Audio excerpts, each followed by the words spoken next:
Welcome back to the channel, everybody. Thank you so much for joining me and allowing me to continue to be your daily advocate. If you're new here or you're not subscribed for any reason, please do me a huge favor and hit the subscribe button. Thank you to all of you who have been watching and following me for so long. It truly means a lot, and I'm glad that I can be this person. There's an XRP-related lawsuit that won't go to trial for 2 years, and it's not the SEC versus Ripple case. But this case has actually been pending for much longer. So I'm going to share with you the specifics that we know to this point, as well as a comment from attorney John Deaton. In a separate topic, I also want to share with you, a former SEC lawyer says that the appearances of impropriety regarding Billy Boy Hinman and his law firm Simpson Thacher amounts to nothing more than conspiracy theories. Well, Hinman seems concerned about all sorts of appearances of impropriety leading up to his Ethereum free pass speech, then suddenly he seemed to no longer care. I'll share some comments from attorney John Deaton that highlight exactly that point in this video, so plenty to discuss, but the idea that these appearances of impropriety, just looking at the real world facts, the idea that those are conspiracy theories, no.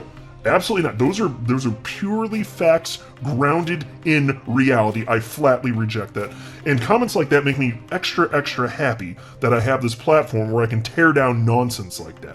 But before going any further, I do want to be clear, I do not have a legal or financial background of any kind. I am not offering legal or financial advice, and you definitely should not buy or sell anything because of anything that I say or write. I'm just an enthusiast who enjoys making YouTube videos about crypto-related topics, but just as a hobby and just for fun. And so the first case that I'm going to be talking about here, the first topic I'll be talking about here, has to do with a lawsuit that was filed about 4 years ago. Look at this headline from May 4th of 2018 from CoinDesk. Investor sues Ripple alleging XRP is a security. So it wouldn't be for a little over another 2.5 years past that until the SEC would sue Ripple claiming that XRP is an unregistered security of Ripple. So take a look at this. I'm just setting the table here, so I'm not going to be super long on this, but I want to make sure that people know what we're talking about here. An investor who claims they lost money buying and selling the cryptocurrency XRP has filed a class action lawsuit against distributed ledger startup Ripple, alleging that the company violated state and federal securities laws. Ryan Coffey, represented by San Diego attorney James Taylor Copeland, filed the suit in the San Francisco County Superior Court on Thursday.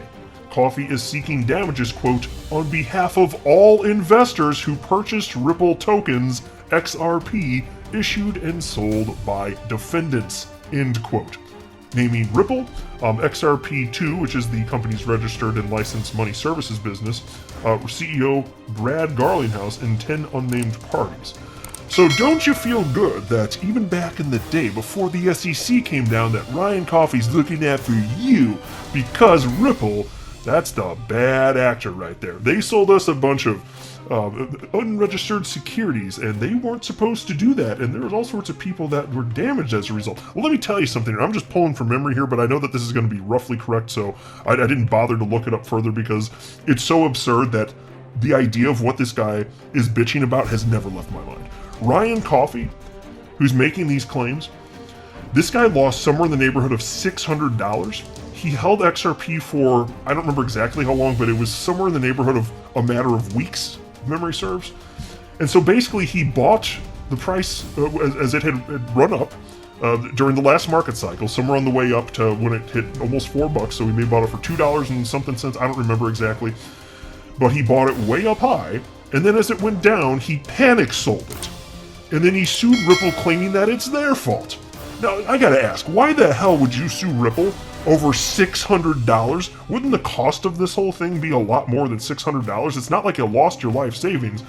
And the amount lost doesn't speak to whether or not there's a valid claim or not. I'm just questioning why the hell is he doing this? As far as whether or not it's a valid claim, no, of course it's not, because Ripple doesn't have any special permissions over the decentralized XRP ledger, period, full stop.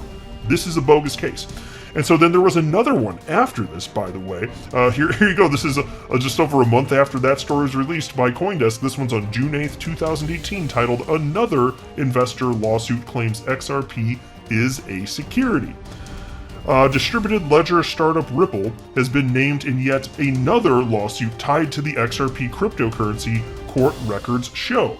Investor Vladi Yakinov filed a class action lawsuit on Tuesday, naming Ripple Labs, XRP2, the company's licensed money services business, CEO Brad Garlinghouse, and 25 anonymous persons as defendants. The complaint was submitted to the Superior Court of California in the county of San Mateo. Zakhanov's claim centers around the allegation that the XRP token is a security controlled by Ripple. The suit states that Zakhanov bought XRP in January 2018 and was damaged thereby. And so, of course, January 2018, we know that the top for XRP in terms of price action was January 4th, 2018, so whether he bought before that or a little bit after that, price is much, much higher. And then he decided to just enter a complete bitch fest over this. And so these cases actually ended up congealing to become one. So yes, this one followed the Ryan Coffey case, and there may have been one or two. I can't remember all the specifics because I'm just pulling from here, but multiple cases became one case. And so then you get this from Stefan Huber, XRP community member, who shared the following: haha, in the case of Ripple versus Zakhanov, the schedule has now been agreed. Trial is set for March 2024. Remember, they're dealing with the case since beginning of 2018, scheduling trial 2 years into the future. I can only interpret that this case will be resolved without trial. Yeah, I'm kind of thinking the same too, especially after things go well for Ripple, which is what I anticipate, whether there's settlement or full adjudication, the SEC versus Ripple case. This is not going to help whatever claims that they're making. Of course it won't. Now, of course, if it goes well for the SEC, okay, maybe. But, man, you know, we've been thinking we've got it bad because of how long this case has been dragging out, and it's okay to be frustrated with that. But this is worse. Look at this thing dragging out. The implications of this obviously nowhere near what's happened compared to what the SEC is saying. Gosh, you're talking about an agency of the federal government coming after it. Well, yes, that's a much bigger deal here. But John Deaton had to say the following on this topic.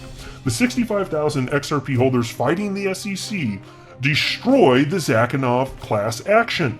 What class of XRP holders do they represent? The majority of first-time purchasers of XRP were unaware of a company called Ripple. They acquired XRP because of the technology, not because Ripple promised profits. Yeah, so I'll tell you, for me personally, I sure as hell didn't buy XRP because Ripple promised profits. Because they didn't promise profits. It's completely ridiculous. But think about this. It's just the audacity of some of these people. That filing the claim, Ryan Coffey and this Zakhanov individual. So enjoy your day, everybody. I'm always here for you. Leave any comments or questions below, and be sure to subscribe. But thanks, everybody. I really appreciate you. Enjoy your day, and I always have your back. So thanks so much, everybody.